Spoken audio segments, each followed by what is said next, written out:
Welcome back to my solo travel series to Rajasthan. It's a continuation of day 2. ചിറ്റോഗറിൽ നിന്ന് വന്നിട്ട് Udaipur city ഒന്ന് explore ചെയ്യാനായിട്ട് ഇറങ്ങി. Then അവിടുത്തെ ഷോപ്പിംഗ് സ്ട്രീറ്റ്സിലൊക്കെ പോയി. അത് കഴിഞ്ഞിട്ടൊരു റബ്ഡി ഫലൂദ കഴിച്ചു. അതിനുശേഷം സ്റ്റേയിലെത്തി ലഗേജൊക്കെ പാക്ക് ചെയ്തു. അവിടെ നിന്ന് ഡിന്നറും കഴിച്ചിട്ട് നേരെ ബസ് കയറി. ഞാൻ പോകുന്നത് ജയ്സാൽമീറിലേക്കാണ്. ഉദയ്പൂരിൽ നിന്ന് ഏകദേശം ഒരു 500 കിലോമീറ്റേഴ്സ് ഉണ്ട്. 11 hours ഓവർനൈറ്റ് ബസ് ജേർണി ആയിരുന്നു. മോർണിംഗ് ഒരു 9 AM ഒക്കെ ആയപ്പോഴത്തേക്കും ജയ്സാൽമീറിലെത്തി. അത്യാവശ്യം നല്ല തണുപ്പുണ്ടായിരുന്നു. നവംബർ ഡിസംബർ മന്തൊക്കെ ആയതുകൊണ്ട്. ദെൻ അവിടെ നിന്ന് ഒരു റിക്ഷ പിടിച്ച് നേരെ ബുക്ക് ചെയ്തിട്ടുള്ള സ്റ്റേയിലേക്ക് പോയി. ഇത് സ്റ്റേയിൻ്റെ മുകളിൽ നിന്നുള്ള വ്യൂ ആണ്. ആ നേരെ കാണുന്നതാണ് ജയ്സാൽമീർ ഫോർട്ട്.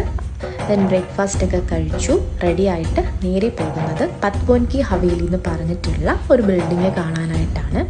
200 years ago പഴക്കമുള്ള ഒരു ബിൽഡിംഗ് ആണ്. ഇത് ആക്ച്വലി 5 ബിൽഡിങ്സ് ആണ്. 5 ബ്രദേഴ്സ് പണിത 5 ബിൽഡിങ്സ് ആണ് അടുത്തടുത്താണ് നിൽക്കുന്നത്. ആൻഡ് ഇതിൻ്റെ അകത്ത് തന്നെ മ്യൂസിയം ഉണ്ട്.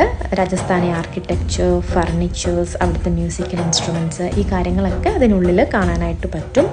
9 to 5 ആണ് ഇവിടുത്തെ ടൈമിംഗ് എന്ന് പറഞ്ഞാൽ.